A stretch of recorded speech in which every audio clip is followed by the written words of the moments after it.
আমার প্রশ্ন, বিএনপিকে মানুষ আসলে কেন ভোট দিবে? বিএনপি কি করেছে এমন যে বিএনপিকে মানুষের ভোট দিতে হবে? আপনি যখন আমাকে এই প্রশ্নটি করলেন, আমি যদি পাল্টা প্রশ্ন করি, বিএনপি কে কেন ভোট দিবে না, আপনি তাহলে কি বলবেন? বিএনপিকে আসলে কেন ভোট দেওয়া উচিত হবে না? আমরা বিএনপির শাসনামল 2001 থেকে 2006 সাল যেটি দেখেছি, সেটি দেখেছি ঘুষ, দুর্নীতি, দুঃশাসন, অপশাসনের একটি মহোৎসব।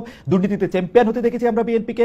10টা কষ্টের প্রবেশ দেখেছি, বিরোধী দলের নেতার সমাবেশে গ্রেনেড হামলা দেখেছি, তত্ত্বাবধায়ক সরকার ব্যবস্থা ধ্বংস করে একজন মাত্র বিচারককে প্রধান বিচারপতি এবং তত্ত্বাবধায়ক সরকার ব্যবস্থা প্রধান রাখার জন্য সংবিধান পরিবর্তন করতে দেখেছি।